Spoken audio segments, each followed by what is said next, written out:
Then the governor's soldiers took Jesus into the praetorium and gathered the whole company of soldiers around him. They stripped him and put a scarlet robe on him, and then twisted together a crown of thorns and set it on his head. Then they led him away to crucify him. They came to a place called Golgotha, which means the place of the skull. There they offered Jesus wine to drink, mixed with gall, but after tasting it, he refused to drink it. When they had crucified him, they divided up his clothes by casting lots, and sitting down, they kept watch over him there. Above his head, they placed the written charge against him: "This is Jesus, the King of the Jews." From noon until 3 in the afternoon, darkness came over all the land. About 3 in the afternoon, Jesus cried out in a loud voice, my God, why have you forsaken me?" Immediately, one of them ran and got a sponge. He filled it with wine vinegar, put it on a staff, and offered it to Jesus to drink. And Jesus cried out again in a loud voice, "Father, into your hands I commit my spirit." When he had said this, he breathed his last. Shalom saudara, selamat pagi. Kita bersyukur kalau pagi hari ini kita boleh ada semua karena kebaikan Tuhan. Saya percaya kalau kita boleh ada di bulan ini, semua karena kebaikan Tuhan. Katakan amin saudara. Amin. Mari kita akan mulai ibadah kita pagi hari ini. Mari kita satu dalam doa. Bapa, kami bersyukur untuk hari ini Tuhan. Terima kasih Tuhan. Kami ada semua karena kasih-Mu. Kami ada semua karena kebaikan-Mu. Tuhan, terima kasih untuk pemeliharaan-Mu. Dan kami percaya di bulan ini Tuhan akan terus menyertai kami. Bapak, kami bersyukur, kami menyerahkan ibadah kami dalam tangan Tuhan. Dari awal hingga pertengahan hanya dalam satu nama, di dalam nama Tuhan Yesus. Amin.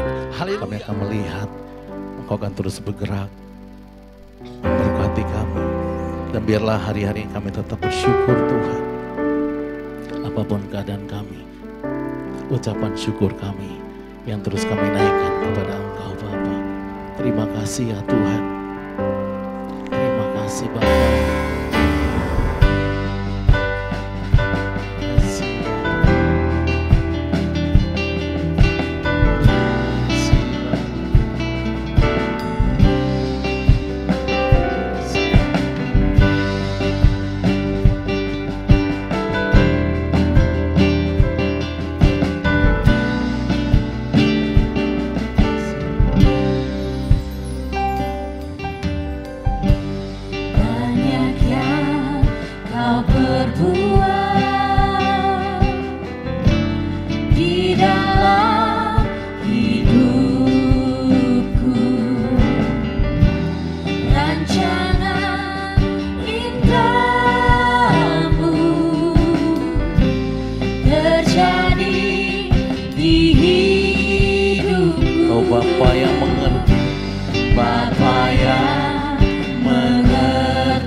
Ku bersyukur Bapa.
Bapa yang mengerti, Bapa yang mengerti haleluya.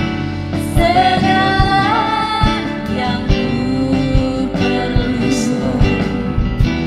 Kasih-Mu sempurna,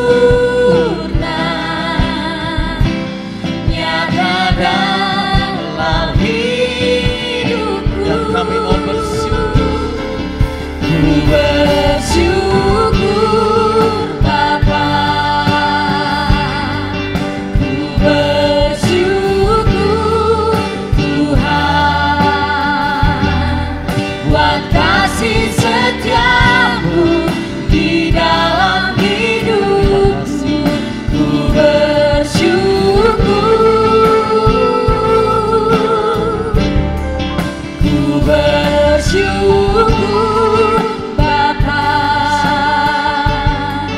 ku bersyukur Tuhan, buat kasih setia-Mu di dalam hidupku. Ku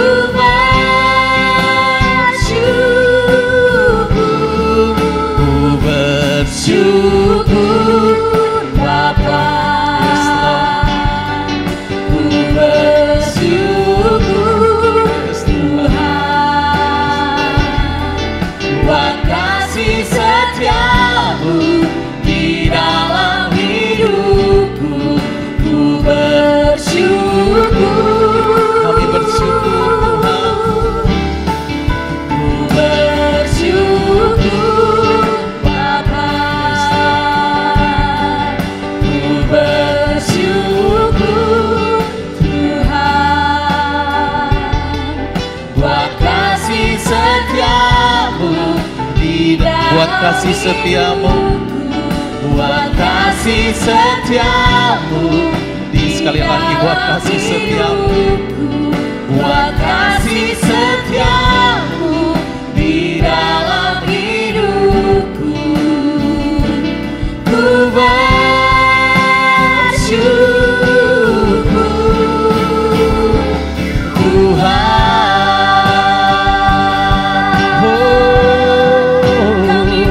kami bersyukur buat kasih setia-Mu Bapa, buat segala kebaikan Tuhan, sebab Engkau tak pernah meninggalkan kami. Kami bersyukur Bapa, kami bersyukur. Haleluya, haleluya. Terima kasih Tuhan.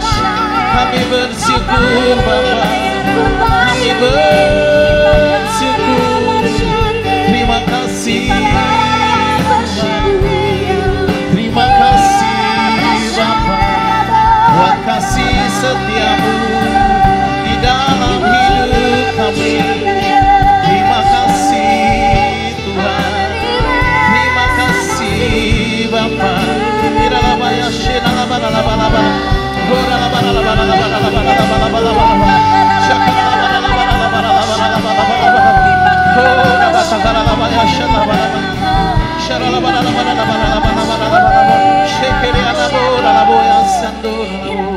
Haleluya, haleluya.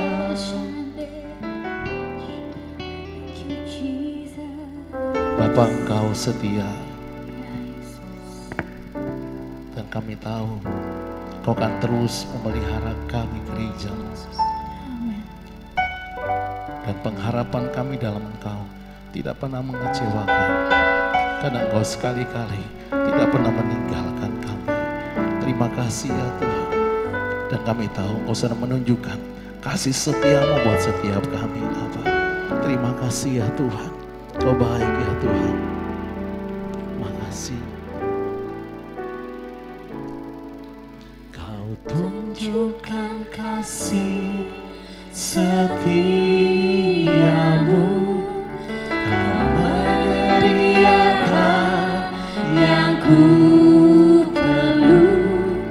Kau setia, Kau mulia dulu, sekarang, dan selamanya. Kau tunjukkan kasih setiamu. Amin, Abba. Kau menyediakan yang ku perlu. Kau setia, kau mulia, Bapa, kau setia. Mari sama-sama saudari awal. Bapa, kau setia. Bapa, kau mulia. Tenanglah jiwaku, aman bersamamu.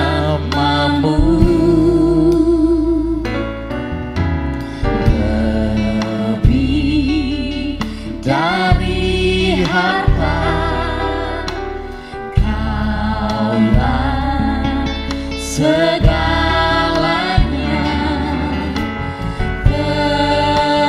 Tenanglah jiwaku dalam hadirat-Mu. Amin, amin.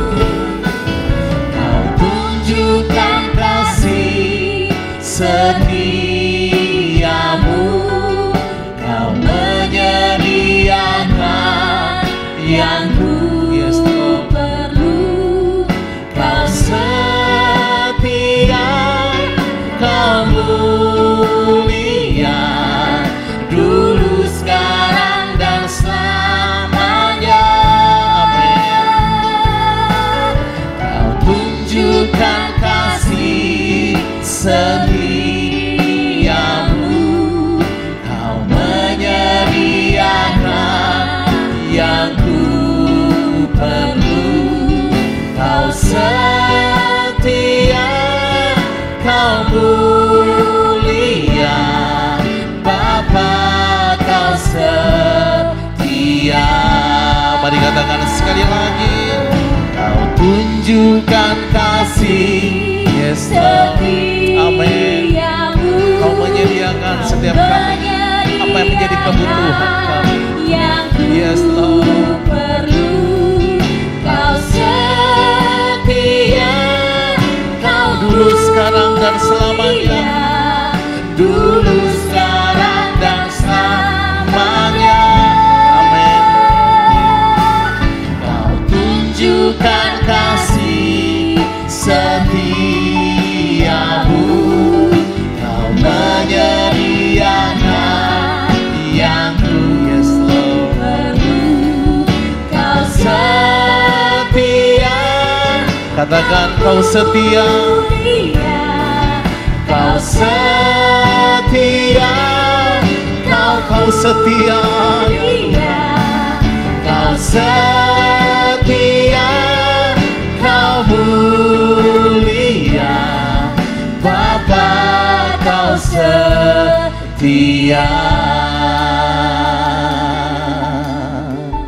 Haleluya. Hiralabaya shandamu. Kau setia. Kau setia, sayang seperti Tuhan.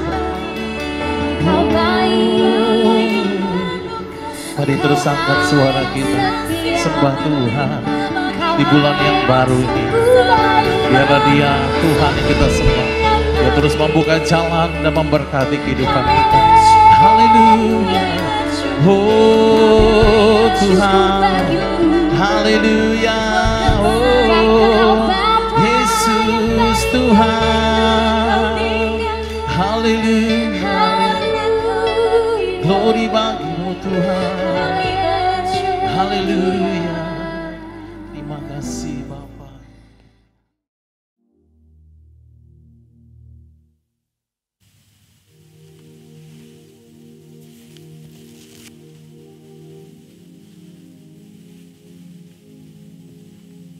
Shalom semuanya. Hari ini adalah Jumat Agung, di mana kita memperingati kematian Tuhan Yesus. Kita akan merenungkan kembali kasih Tuhan Yesus yang luar biasa yang diberikan kepada kita semua. Saya mau mengatakan sesuatu kepada saudara, bahwa apapun yang kita alami hari-hari ini dalam pandemi COVID-19 dan krisis ekonomi, kita harus tahu bahwa Tuhan Yesus sangat-sangat mengasihi kita semua. Yang paling penting, kita harus mengerti bahwa kasih Tuhan Yesus kepada kita adalah supaya kita diselamatkan. Melalui segala peristiwa ini, kita harus ingat seperti yang terdapat dalam Roma 8 ayat 28 yang berkata, kita tahu sekarang bahwa Allah turut bekerja dalam segala sesuatu, baik enak maupun tidak enak, untuk mendatangkan kebaikan bagi mereka yang mengasihi Dia. Apakah saudara mengasihi Tuhan Yesus? Kalau saudara berkata ya, berarti ayat ini buat saudara dan juga buat saya. Saya percaya melalui semua yang terjadi, kita yang mengasihi Tuhan Yesus akan makin serupa dengan gambarnya. Melalui semua yang terjadi juga, mereka yang selama ini tertidur, suam-suam kuku, mati rohani, akan dibangunkan kembali. Mereka akan bertobat dan minta ampun kepada Tuhan Yesus. Tuhan Yesus mengingatkan kita agar kita tidak hidup dalam ketakutan, kekhawatiran, kepanikan yang terus-menerus. Ingat bahwa hidup mati kita di tangan Tuhan, bukan di tangan COVID-19, bukan di tangan krisis ekonomi. Hari-hari ini lebih banyak orang yang takut kepada hal-hal yang lain ketimbang takut kepada COVID-19 itu sendiri. Hal inilah yang dikehendaki oleh iblis.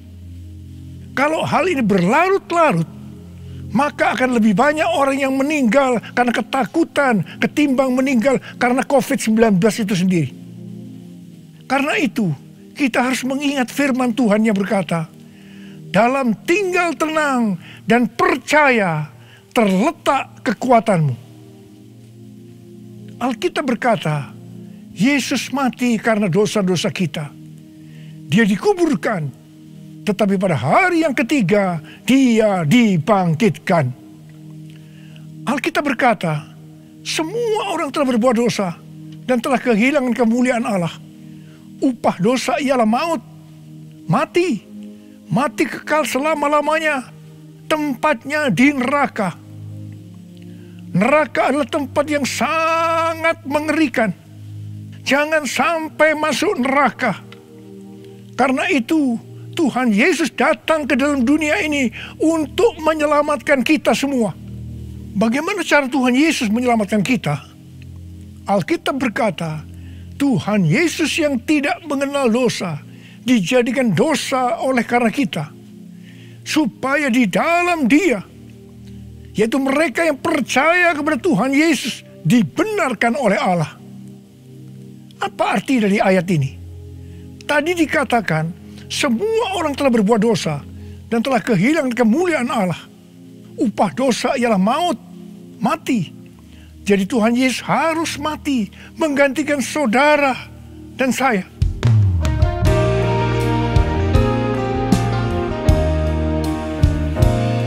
Kasih Allahku sungguh telah terbukti ketika Dia serahkan anaknya. Kasih Allah mau berkorban bagi kau dan aku. Tak ada kasih seperti kasih-Nya. Bersyukur, bersyukur, bersyukur. Oh, bersyukur karena kasih setiamu. Ku sembah, ku sembah, ku sembah dan ku sembah. Selama hidupku ku sembah kau Tuhan. Selama hidupku ku sembah kau Tuhan. Selama hidupku ku sembah Kau, Yesus. Kalau kita melihat cara mati Tuhan Yesus, saya katakan sangat-sangat tidak manusiawi. Alkitab menuliskan ada 10 tahap penderitaan Tuhan Yesus. Dari Taman Getsemani sampai Golgota. Sangat mengerikan. Tahap yang pertama, ketika berada di Taman Getsemani, Tuhan Yesus berdoa kepada Bapa dalam keadaan ketakutan. Sampai peluhnya seperti tetes-tetes darah yang jatuh ke tanah. Pada saat itu seorang malaikat turun untuk menguatkan Tuhan Yesus. Tuhan Yesus berdoa kepada Bapa, "Ya Bapakku, jikalau sekiranya mungkin, biarlah cawan ini lalu daripadaku. Tetapi jangan seperti yang ku kehendaki, melainkan seperti yang Kau kehendaki." Di sini Tuhan Yesus mengajar kepada kita bahwa di dalam doa kita boleh menawar, tetapi jangan memaksakan kehendak. Bagi yang sekarang dalam ketakutan, kita harus ingat bahwa Tuhan Yesus pernah mengalami ketakutan untuk menebus dosa kita semua. Karena itu datanglah kepada Tuhan Yesus. Dia pasti mampu dan mau menolong kita semua. Tahap yang kedua, Tuhan Yesus ditangkap. Dia dituduh dengan bermacam-macam tuduhan. Diludahi, mukanya ditinju, dipukul. Tetapi Tuhan Yesus tidak membalas. Di sini Tuhan Yesus mempraktekkan apa yang diajarkannya kepada kita. Agar kita mengasihi dan berdoa bagi orang-orang yang membenci kita. Mengutuk kita, mencaci maki kita. Jikalau kita hanya mengasihi orang-orang yang mengasihi kita, apa jasa kita? Karena orang-orang berdosa pun juga mengasihi orang-orang yang mengasihi mereka. Tahap yang ketiga, Tuhan Yesus dibelenggu dan diadili. Waktu Tuhan Yesus diadili oleh Pilatus, ternyata tidak didapati kesalahan yang membuat Tuhan Yesus harus dihukum mati. Sementara itu orang-orang Yahudi terus berteriak-teriak supaya Tuhan Yesus dihukum mati. Salibkan dia! Salibkan dia! Akhirnya Pilatus menyerahkan Tuhan Yesus untuk disalibkan. Tahap yang keempat, Tuhan Yesus dicambuk. Proses awal dari penyaliban, jubah Tuhan Yesus dibuka dan dihukum cambuk. Dua algojo bergantian menghunjamkan cambuk ke punggung Tuhan Yesus. Ujung cambuk itu terbuat dari potongan tulang dan potongan besi. Tiap kali cambuk itu dihunjamkan ke punggung Tuhan Yesus, itu menimbulkan luka yang dalam. Tuhan Yesus berteriak-teriak kesakitan. Darah Tuhan Yesus bercucuran. Tuhan Yesus bermandikan darah. Tahap yang kelima, kepala Tuhan Yesus diberi mahkota duri. Duri ditancapkan di kepala Tuhan Yesus dengan cara dipukul. Sakitnya luar biasa. Darah bercucuran. Tahap yang keenam, Tuhan Yesus disuruh memikul salib. Dalam kesakitan, berlumuran darah, ditambah semalaman Tuhan Yesus tidak tidur. Tuhan Yesus harus memikul salibnya.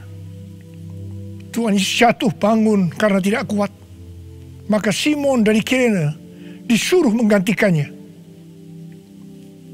Tahap yang ketujuh, tangan dan kaki Tuhan Yesus dipaku. Sakitnya luar biasa, darah bercucuran. Tahap yang kedelapan, Tuhan Yesus digantung di atas kayu salib. Pada saat itu Tuhan Yesus menderita secara lahir maupun batin. Secara lahir dia merasakan sakit yang luar biasa di sekujur tubuhnya. Dan juga merasa sesak karena ada cairan yang menekan jantungnya. Secara batin Tuhan Yesus menderita. Karena Tuhan Yesus melihat semua orang yang lalu lalang menghujat dia. Ahli Taurat, tua-tua, imam-imam menghujat dia. Bahkan salah satu penjahat di sebelahnya juga ikut menghujat. Tahap yang ke-9, Tuhan Yesus merasa ditinggalkan oleh Bapa. Sekitar jam 12 siang sampai jam 3 petang, tiba-tiba langit di sekitar Golgota menjadi gelap. Tuhan Yesus gelisah. Dan dia berteriak, Eli, Eli, lama sabachthani. Allahku, Allahku, mengapa engkau meninggalkan aku? Tuhan Yesus merasa ditinggalkan oleh Bapa. Orang yang berdosa pada hakikatnya dipisahkan dari Bapa. Jadi untuk menebus dosa dari orang yang berdosa, maka Tuhan Yesus harus merasakan ditinggalkan oleh Bapa, dipisahkan dari Bapa. Saya percaya ini adalah puncak penderitaan Tuhan Yesus. Penderitaan lainnya tidak ada artinya dibandingkan merasa ditinggalkan oleh Bapa. Bagi saya, kalau saya tidak bisa merasakan hadirat Tuhan, itu adalah hal yang paling berat dalam hidup saya. Karena itu setiap hari saya selalu menjaga langkah-langkah dalam hidup saya, agar saya terus mengalami hadirat Tuhan. Kalau ada dosa, harus cepat diselesaikan, supaya terus merasakan hadirat Tuhan. Saya berharap saudara juga melakukan hal yang seperti itu. Kalau ada di antara saudara yang sudah tidak merasakan hadirat Tuhan, dan saudara menganggap itu biasa, saudara harus bertobat. Tidak ada yang lebih berbahagia daripada kalau kita berada dalam hadirat Tuhan. Sebab Alkitab berkata, di hadapanmu ada sukacita berlimpah-limpah. Artinya di dalam hadirat Tuhan ada sukacita dan kebahagiaan yang berlimpah-limpah. Tahap yang ke-10, Tuhan Yesus berkata, sudah selesai. It is finished. Ya Bapa, ke dalam tanganmu kuserahkan nyawaku. Lalu Tuhan Yesus mati.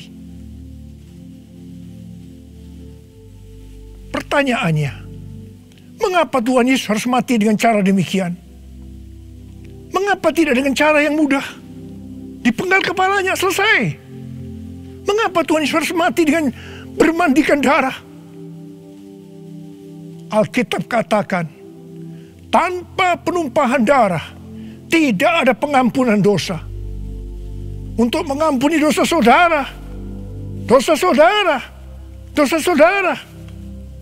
dan dosa saya, Tuhan Yesus harus mati dengan cara demikian.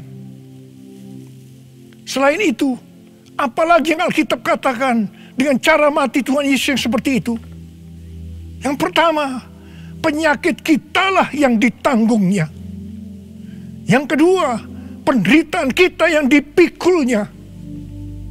Dan oleh bilur-bilurnya kita disembuhkan.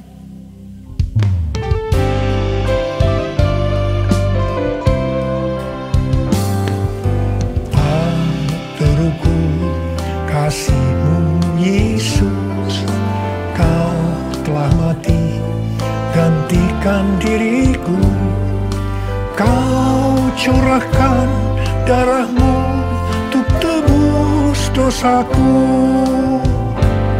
Layaklah Kau Tuhan dipuji dan disembah dengan segenap hatiku. Layaklah Kau Tuhan dipuji dan disembah dengan segenap jiwa ragaku.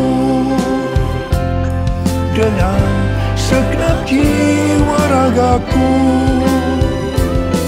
Dengan segenap jiwa ragaku. Tuhan Yesus mati karena dosa-dosa kita. Dia dikuburkan, tetapi pada hari yang ketiga Dia dibangkitkan. Haleluya! Tuhan Yesus tidak selamanya mati, tetapi pada hari yang ketiga Tuhan Yesus dibangkitkan. Apa yang Alkitab katakan kalau sampai Tuhan Yesus tidak bangkit? Yang pertama, sia-sialah pemberitaan firman Tuhan. Saya di sini memberitakan firman Tuhan tidak ada artinya, sia-sia. Tetapi puji Tuhan, Tuhan Yesus hidup. Tuhan Yesus bangkit. Pemberitaan firman Tuhan menjadi tidak sia-sia. Hal yang kedua, kalau sampai Tuhan Yesus tidak bangkit, sia-sialah kepercayaan kita. Dan kita akan tetap mati di dalam dosa-dosa kita. Demikian juga dengan orang-orang yang mati dalam Tuhan. Mereka akan tetap binasa. Tetapi puji Tuhan, Tuhan Yesus bangkit. Kita tidak akan mati di dalam dosa-dosa kita. Tetapi kita akan bersama-sama dengan Tuhan Yesus selama-lamanya. Haleluya! Hal yang ketiga, kalau sampai Tuhan Yesus tidak bangkit, kita adalah orang-orang yang paling malang dari segala manusia. Tetapi puji Tuhan, Tuhan Yesus bangkit. Kita bukan orang-orang yang paling malang, tetapi justru orang yang paling beruntung dari segala manusia. Ada berapa banyak di antara saudara yang paling beruntung dari segala manusia? Saudara boleh angkat tangan.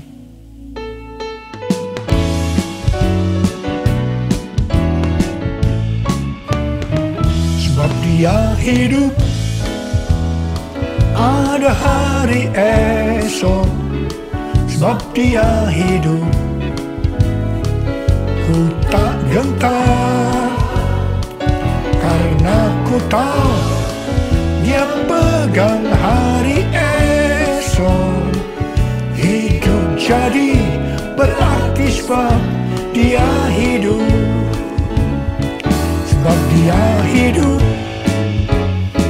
ada hari esok. Sebab Dia hidup, ku tak gentar, karena ku tahu Dia pegang hari esok. Hidup jadi berarti sebab Dia hidup. Hidup jadi berarti sebab Dia hidup. Hidup jadi berarti sebab Dia hidup.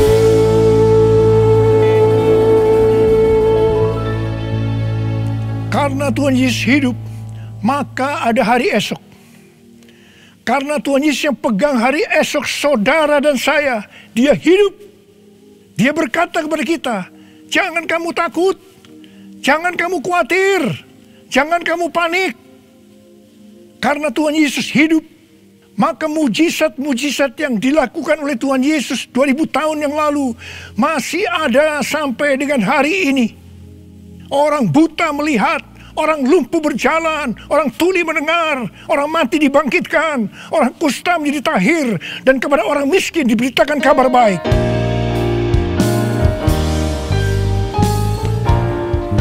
Yang lemah dikuatkan, yang miskin diperkaya, yang buta kan melihat, diperbuatnya bagiku.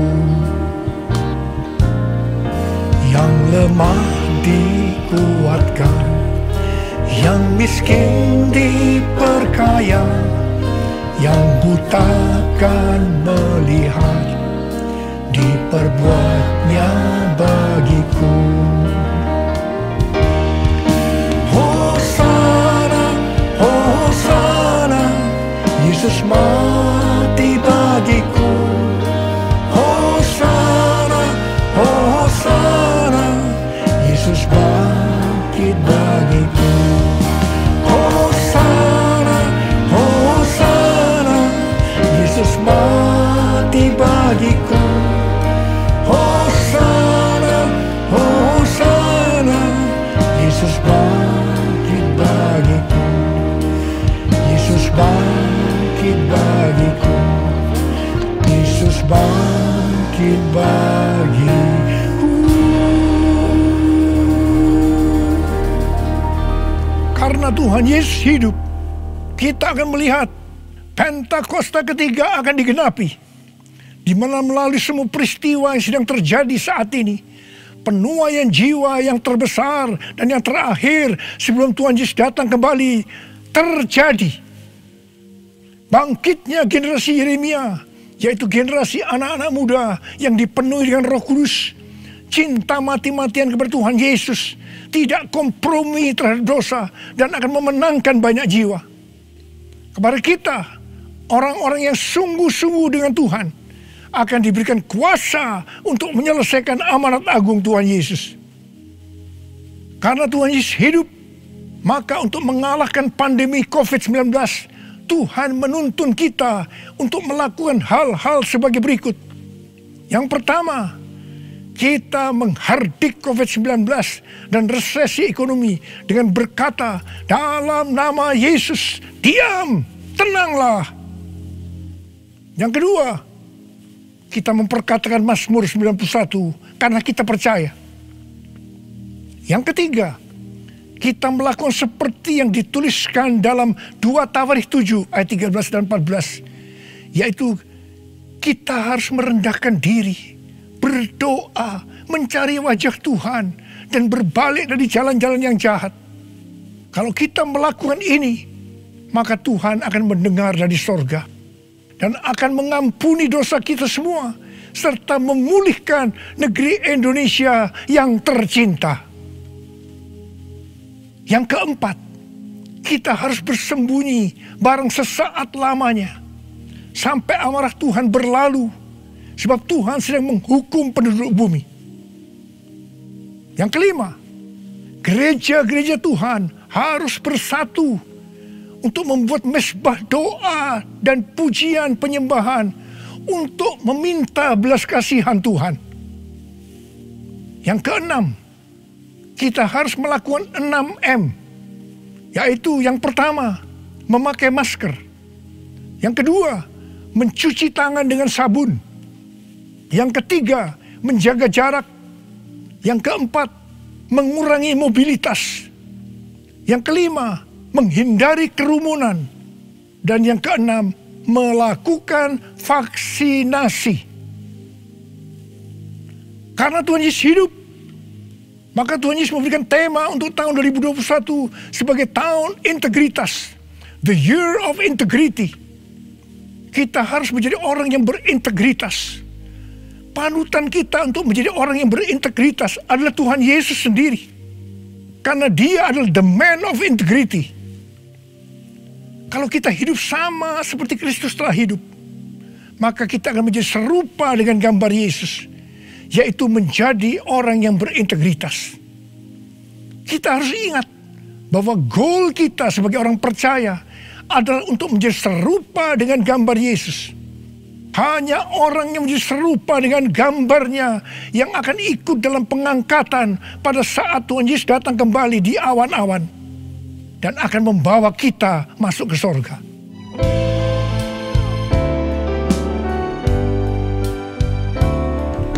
Menjadi seperti Kau Yesus, menjadi seperti Kau Yesus, menjadi sempurna dalam seluruh hidupku, menjadi seperti Kau Yesus, menjadi seperti Kau Yesus, menjadi sempurna dalam seluruh hidupku. Mari, saudara mau hidup sebagai orang yang berintegritas, angkat tangan saudara. Saya mau berdoa buat saudara. Menjadi seperti Kau Yesus, menjadi seperti Kau Yesus, menjadi sempurna dalam seluruh hidupku. Syaratan mata karabaya ralabaya ralabalabalabalabala. Oh ralabalabalabalabalabalabalabalabalabalabala. Oh rialalabakana barabala. Oh ralabakana barabalabalabalabalabala. Tuhan, Kau melihat anak-anak-Mu sudah mengangkat tangan.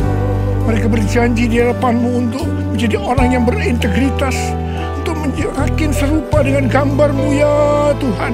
Berkatilah mereka Tuhan, dalam berkat Paskah buat mereka, curahkan ya Tuhan.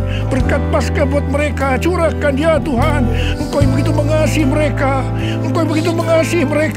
Engkau tahu segala kebutuhan yang mereka perlukan hari ini. Terima kasih Tuhan. Mungkin ada yang sakit, dalam nama Yesus sembuh, dalam nama Yesus sembuh, dalam nama Yesus. Mungkin ada yang mengalami krisis ekonomi hari-hari ini, Tuhan. Kasihani mereka ya Tuhan. Berikan mereka kecukupan, berikan mereka kelimpahan ya Tuhan, dan segala hal yang baik. Tuhan, terima kasih. Berkat-Mu melimpah buat anak-anak-Mu. Kasihanilah mereka Tuhan, kasihanilah mereka ya Tuhan. Bapa, terima kasih. Dalam nama Yesus, amin. Mari saudara-saudara, kita akan masuk dalam perjamuan kudus. Kita akan mengingat ayat ini. Sebab setiap kali kamu makan roti ini dan minum cawan ini, kamu memberitakan kematian Tuhan sampai Ia datang. Perjamuan kudus adalah perjamuan Tuhan Yesus sendiri. Setiap kali kita masuk dalam perjamuan kudus, Tuhan Yesus selalu berkata, biarlah ini menjadi peringatan akan aku. Karena itu mari, arahkan hati kita kepada kebaikan Tuhan. Kita akan mengingat kebaikan Tuhan. Mari tundukkan kepala. Bapa, siapakah kami sebelum kami mengenal Engkau? Kami semua orang berdosa. Upah dosa adalah maut, mati. Tapi Engkau yang tidak berdosa telah dijadikan dosa oleh karena kami semua.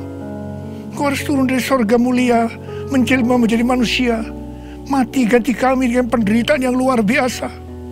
Sungguh ya Bapa, kalau kami pikirkan betapa baiknya Engkau itu. Engkau jadikan kami sebagai anak-anak-Mu. Engkau yang memberkati kami, Engkau yang membela kami, Engkau melindungi, Engkau menyembuhkan kami dari sakit penyakit, Engkau menjaga kami selama pandemi COVID-19 ini. Terima kasih ya Tuhan. Engkau juga tegur kalau kami salah. Itu Engkau ya Abah, itu Engkau ya Abah. Saudara, Tuhan akan memberkati saudara melalui perjamuan kudus. Tapi Tuhan mau kita makan dan minum dengan cara yang benar. Karena itu saya mau mengajak saudara untuk introspeksi. Lihat keadaan dirimu masing-masing. Jangan menyimpan dosa. Kalau ada dosa yang diingatkan oleh Tuhan kepada saudara, langsung minta ampun. Minta ampun. Katakan, ampuni saya Tuhan. Ampuni saya Tuhan. Ampuni. Supaya saudara diberkati. Minta ampun. Ampuni Tuhan. Ampuni kami semua. Ampuni Tuhan.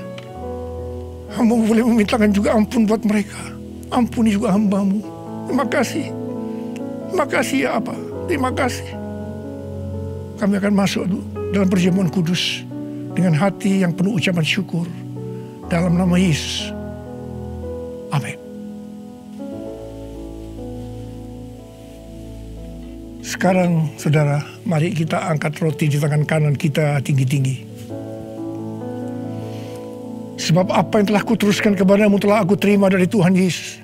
Yaitu bahwa Tuhan Yesus pada malam waktu diserahkan mengambil roti.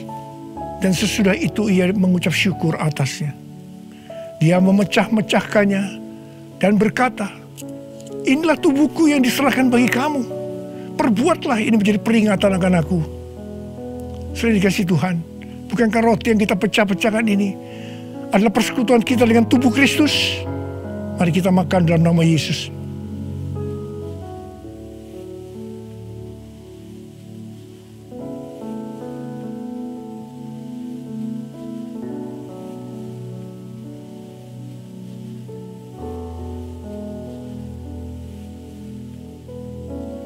Sekarang mari kita angkat cawan di tangan kanan kita tinggi-tinggi.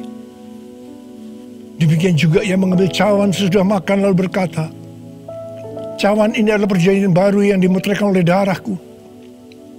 Perbuatlah ini setiap kali kamu meminumnya menjadi peringatan akan aku. Sudah dikasih Tuhan. Bukankah cawan pengucapan syukur yang atasnya kita ucapkan syukur adalah persekutuan kita dengan darah Yesus? Mari kita minum dalam nama Yesus.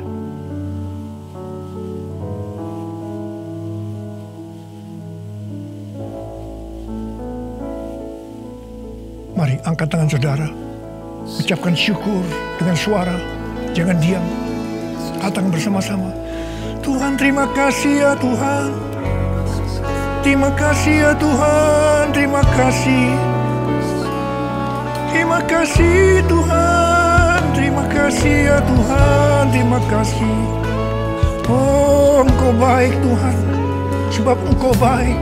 Bahwasanya untuk selama-lamanya kasih setiamu. Ora laba shikara laba laba laba laba laba laba laba laba laba laba laba. Ore de laba laba laba laba laba laba laba. Ore laba laba laba laba laba laba laba. Terima kasih Yesusku. Terima kasih Yesusku. Puji syukur hanya bagi Tuhanku. Terima kasih Yesusku. Terima kasih Yesusku. Puji syukur hanya bagi Tuhanku. Terima kasih Yesusku. Terima kasih Yesusku. Puji syukur hanya bagi Tuhanku. Terima kasih Yesusku. Terima kasih Yesusku. Puji syukur hanya bagi Tuhanku. Puji syukur hanya bagi Tuhanku. Puji syukur hanya bagi Tuhanku.